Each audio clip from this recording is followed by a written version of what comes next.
broadcast. If you or someone you know is going through a divorce, no matter how nasty it is, have you talked about it on social media? Well, the age of share everything has certainly made divorce more difficult. So Melinda Eitzen is here to tell us more. Melinda, you've written this great book called Considering Divorce. This is your second book, right? That's correct. On the topic. And so nowadays, I guess dealing with divorcing couples is a little different because social media is so prevalent. And people air their dirty laundry all the time on social media. So what do you tell people who are going through a divorce? Well, our first piece of advice is don't be on social media. But they don't always take that first piece of advice. Right. One thing they need to be aware of is in Texas, you are either married or you're divorced. There's no legal separation.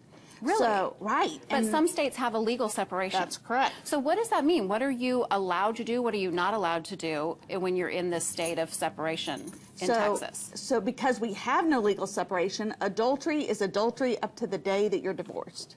But it's not, again, can you be charged for that? It's not a criminal offense, but it could affect your divorce. So as the divorce lawyer, I'm thinking about how am I going to settle this case or how am I going to try it to a judge or a jury and when. Would that weigh on a judge and jury if a divorce went to trial? Would that topic weigh on them? Yes. So two areas. One, custody.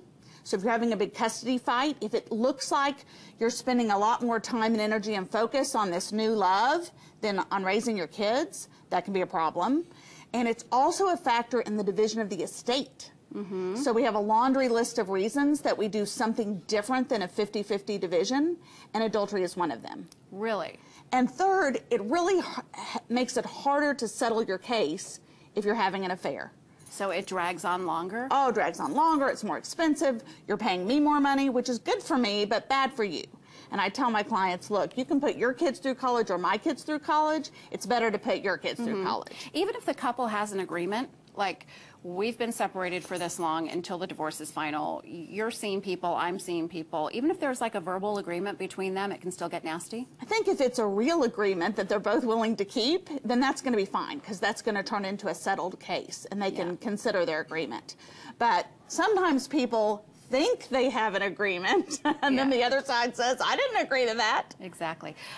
So you're saying stay off social media, as in you don't have to post anything about, you know, your spouse or...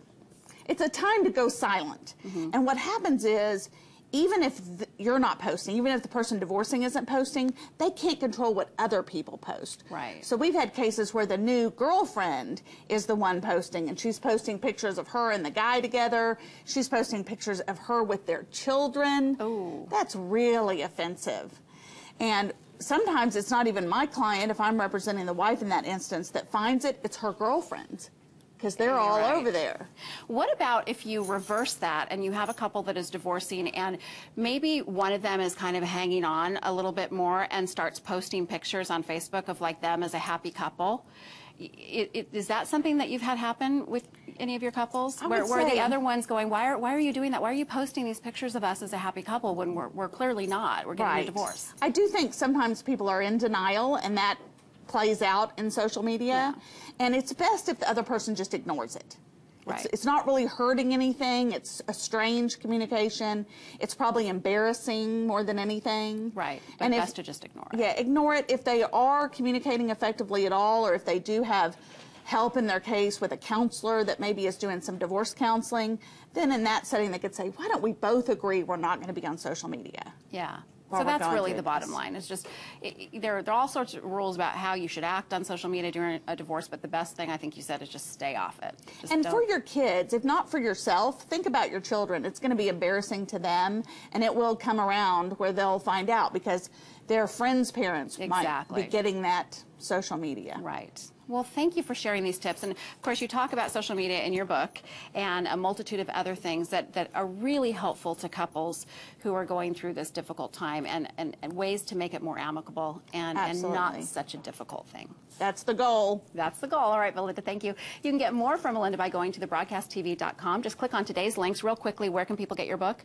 Amazon. Amazon. Okay. And it is called Considering Divorce, Critical Things You Need to Know. Coming up next, more wisdom from our good friend Lucille Fleming. You don't want to miss this adorable woman and what she has to say to you. Might learn something.